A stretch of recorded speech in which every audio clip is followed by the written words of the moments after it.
Harihi Om. Sahana Vavatu, Sahana Bhunaktu, Sahaviryan Karavavahai, Tejasvinavadhitamastoma Vidvishavahai. Om Shanti Shanti Shanti. Om Jaya Sri Krishna Chaitanya Prabhu Nityananda, Shri Advaita Gadadhara Srivasadi Gaura Bhakta Vrinda. Hare Krishna Krishna Krishna Hare Hare, Hare Rama Rama Rama Hare Hare. So Bhima's met with Hanuman. He's on the path, and Hanuman's not revealing himself, and he's blocking the way. And then Bhima is then asking him to move so that he can continue, and says, well, I'm ill and I'm old, so you just how do you say, you move like this. So then he says, but then you move, otherwise then I'll get trouble. The monkey remained calm. I have grown old and cannot move. Please move my tail and make your way past. So he says, you want to go, just move my tail and then you go. Like that, I can't move it. Bhima moved towards the monkey. This was surely not Hanuman, for Hanuman's power was limitless, because he says he's too old, he can't move his tail. This monkey was simply some insolent and powerless being who deserved to be punished for obstructing his path and refusing to move. Perhaps he was even a Rakshasa assuming a disguise and waiting for a chance to attack. Bhima decided to take him by the tail and whirl him around till he died. Yes, just because he doesn't know who he is. The Pandava bent over and carelessly took hold of the monkey's tail with his left hand. Right, so he wasn't like putting his weight, he just, grabbed it left-handed and he just moved out of the way. To his surprise, he found that he could not budge the tail even slightly. Placing both hands firmly around the monkey's tail, Bhima pulled hard. Still, it could not be moved. Bhima struggled with all his strength. His face was contracted, he was covered with perspiration, and his eyes rolled. Despite his efforts, however, Bhima could not shift it at all. The Pandava realized this was not an ordinary monkey, or even a demon, as he had supposed, right? Because the demons, he knows he can kill them. The Rakshasas are celestial, but he's strong enough to kill them. So it can't be a Rakshasa. So this must be some other very celestial being. Bowing his head in shame, he stood before the creature with joined palms and says, "Forgive my harsh words. Are you a Siddha, a Gandharva, or a god? I am curious, so are you in the shape of a monkey. I seek your refuge and ask you in the mood of a disciple. But it is no secret, then be pleased to tell me," because up to now he hasn't told him. The monkey sat up. "O chastiser's enemies, as you are curious, I shall tell you. Know me to be the son of that life of the universe, Vayu, born in the womb of Keshari. I am the monkey named Hanuman, whom you mentioned earlier."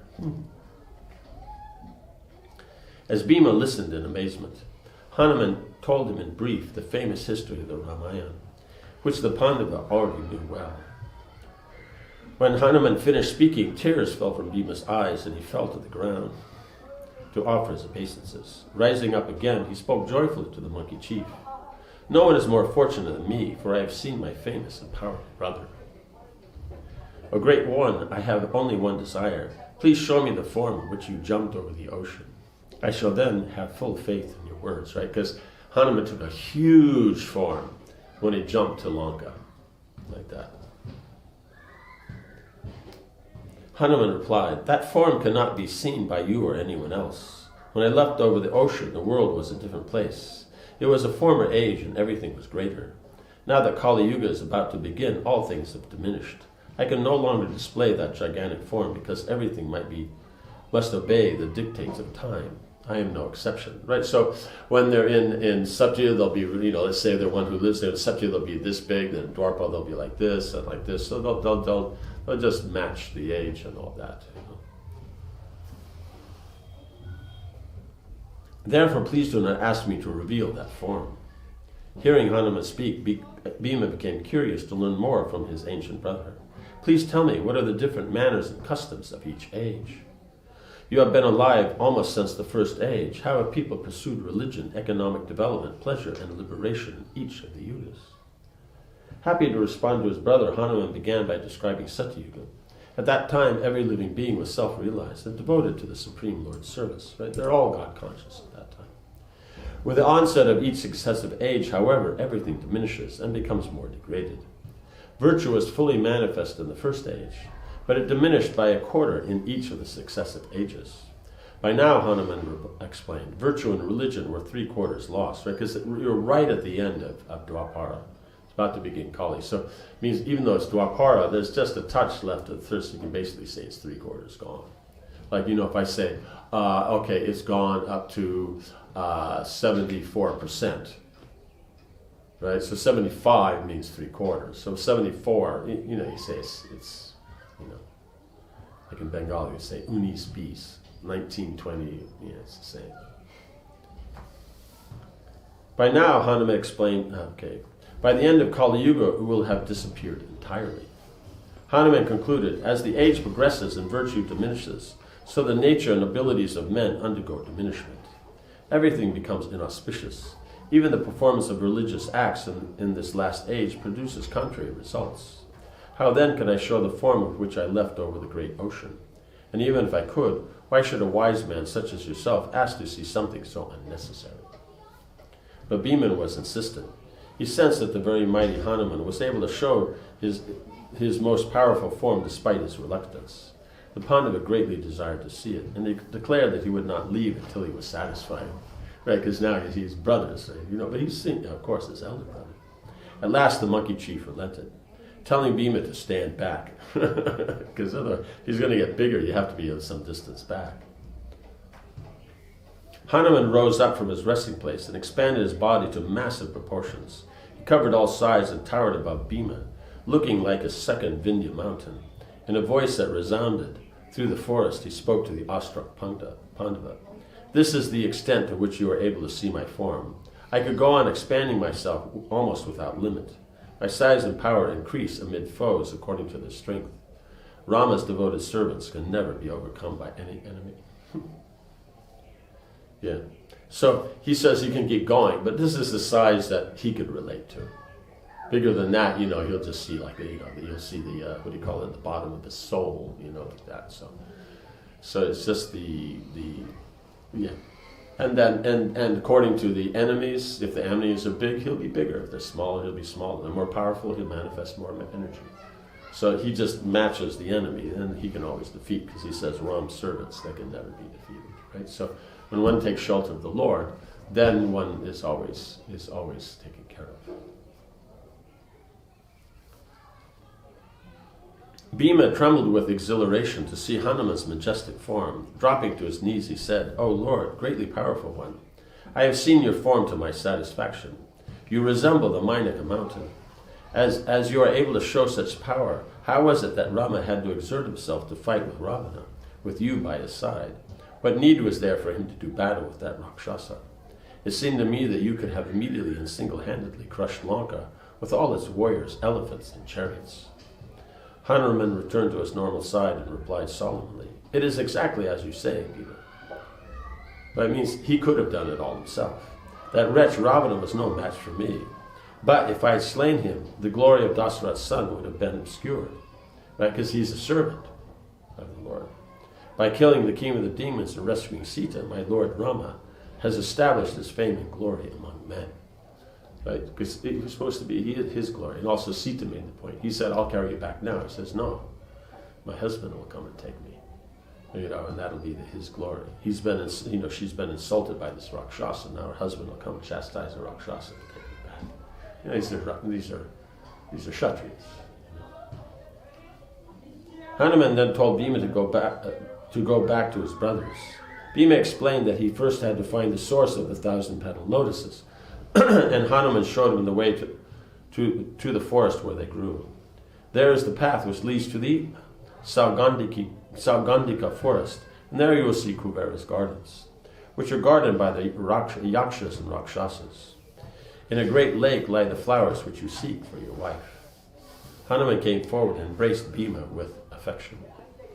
He briefly instructed him in the science of kingship, and then said, right, you know how to be a proper king and everything like that, because they're supposed to be the ones ruling. O Bhima, having once again come in contact with a human, I have felt in my mind the presence of my Lord Ram, who is Vishnu incarnate, and who is the blazing sun to the lotus Sita, and to the darkness called Ravana.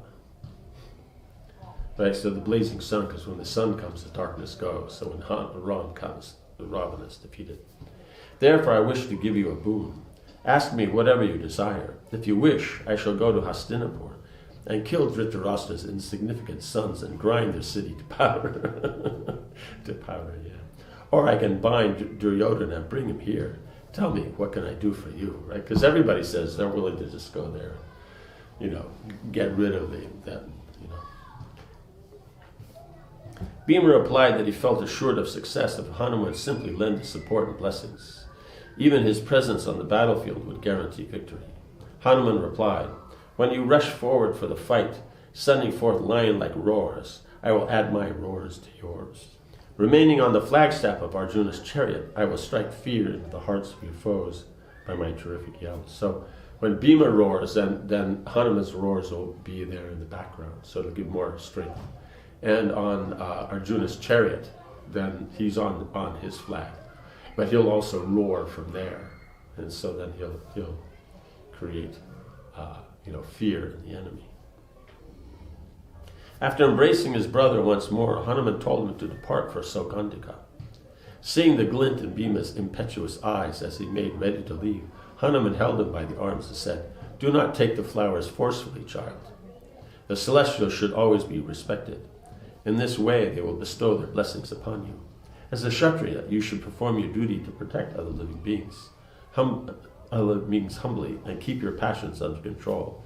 Go in peace, I bid you farewell. Right? So, as a Kshatriya, you're supposed to protect all of them, so therefore also these forest animals. Okay, if they attack you like that, you push them aside, but you don't need to injure them, because you're supposed to protect them. They're naturally, the way he's running and yelling, they're going to get scared. They're animals. And the elephants, if they're standing in the way, just, move to the side and then keep going.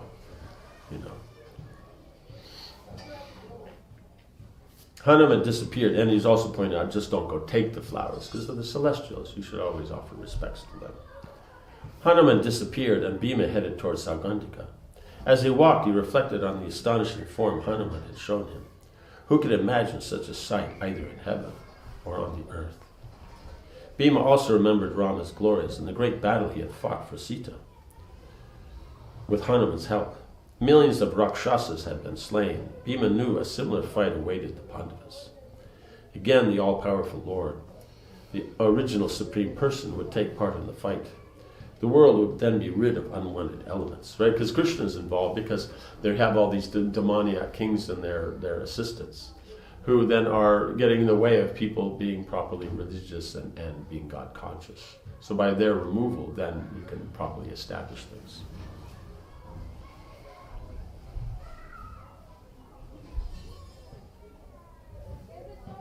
Duryodhana and his brothers were no better than the 6 sinful Rakshasas that Krishna had killed as Lord Ram. How could they then rule the world? Surely it was the Lord's desire that they be annihilated, right? Because they have that mood of the demoniac mentality, so they're not supposed to rule. Earth is supposed to be ruled by pious kings. The heavenly planets with pious kings. The demons have their areas. They're, from Patal to up to, I think, Tala, like Vital, like this. And so those 7 planetary systems, that's where they can stay, right? And them staying there, then they have their kings and everything like that. So they should rule there and not bother others. Soon Bhima's mind again drifted to his surroundings. He was moving swiftly again, but the beauty of the woodlands, groves, orchards, lakes, and rivers was not lost on him. Right? Even though he's going very quickly, it's not that he doesn't notice. The cool breeze still carried that captivating fragrance from the blossoming trees. Herds of wild elephants roved about like masses of clouds, while buffaloes, bears, leopards, and deer moved here and there. Bhima pressed on, right? So it appears now he's not roaring and disturbing everybody. He's just, running. Bhima pressed on. Just after noon, he arrived at the Saugandhika region. There he saw the lake filled with fresh golden lotuses. exactly like the one had blown to Draupadi's feet. Swans swam upon the lake, and other water birds mingled with them, all making delightful sounds. The lake seemed to be fed by mountain springs that fell into it in cascades that sparkled in the sun, right? Because also the sound of falling water is very peaceful and nice. And also when you have falling water, like water moving is purified. If it just sits, then it's not as pure, but as it moves, then it gets purified. So then it also creates a nice, peaceful, pure environment. A canopy of green and golden trees, which swayed gently in the breeze, provided shade along the sandy lakeshore. Heaps of precious stones lay here and there, right? So just along the beach, there's just tons of the precious stones and all that. It's just like previously from the ocean it would produce. So then they'd be washed up on the beach and all that. So here, then you see that they're just here and there. Along with the 1,000-petaled lotuses, other charming flowers of a dark blue hue grew on stalks made of priceless Vaidurya gems. Their beauty stole Bhima's mind.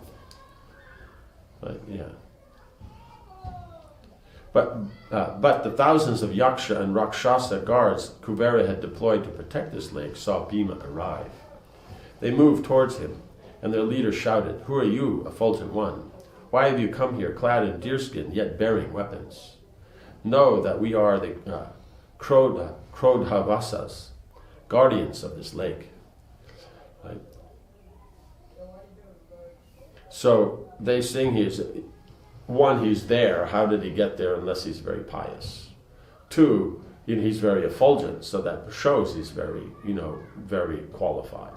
3, he's wearing deerskin, so that would generally mean a Brahmin and all that. So if a Brahmin comes, and they'll come and receive him, and do you want to meet, how may we serve you? Maybe he wants to meet Kuvera, maybe he just wants to take a bath on his way, he's going somewhere else. So, but they're guards, there's their business to check. But the 4th thing is that he has the deerskin, but they have weapons. He has all, he has his conch shell, he has all this stuff. So then he looks like he's a Kshatriya. So then, why is he here? What's his reason? And they introduce themselves, who they are, so because, otherwise you ask, why are you asking me? No, we're the What is that? Krodavasas. They're the guardians set, by Kuvera to guard him. I am Bhima, Pandu's son. I have come with my elder brother Dharmaraj to Badarik Ashram. There too is my wife Draupadi. The breeze brought to her an excellent Sugandhika lotus, and she asked me to bring her more. O night rangers, I have thus come here in order to satisfy that lady of faultless features, for her wish is always my order. Right? So he's like this. Also, it's a natural thing amongst, that kind of Kshatriya or the martial and thing, that everything is very clear and exact. You only say a few more words if it'll add some more mood and flavor to it. But you're not going to beat around the bush. Well, it's just I thought maybe. They don't do that. They're very straightforward. Like that. So he said exactly why he's coming. And then they can decide what they do, and because he's powerful, then they may be supportive of that. And yes, he wants to take a few flowers and go, fine. But, let's see what they say.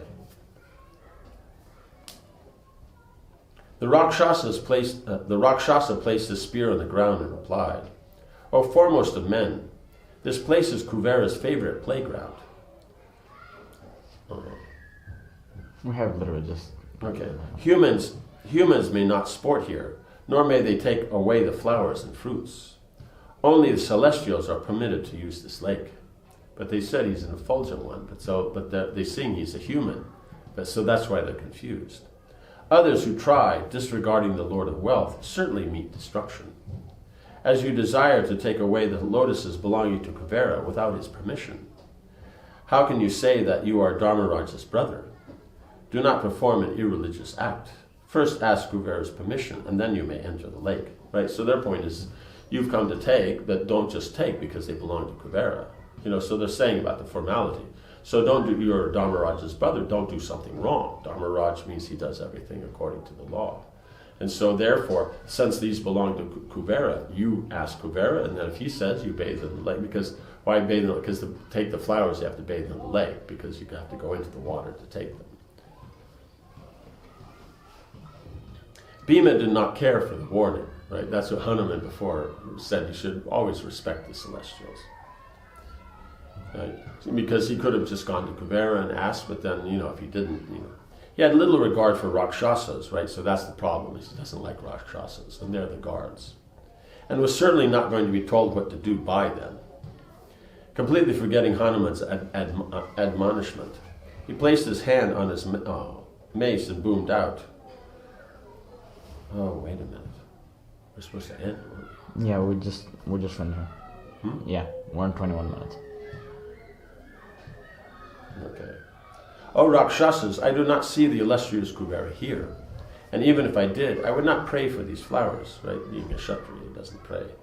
It is not the duty of Kshatriyas to beg. In any event, this lake has sprung up on the mountain breast and belongs to everyone, right? Because it came here. Kuvera didn't make it. That's his point. Kuvera did not make it, nor did he create the lotuses. Why then should I ask his permission? Okay, so we'll see what happens in the fight. Om Hare Krishna, Krishna Krishna, Hare Hare, Hare Rama, Rama Rama, Hare Hare. Jai Shri Prabhupada.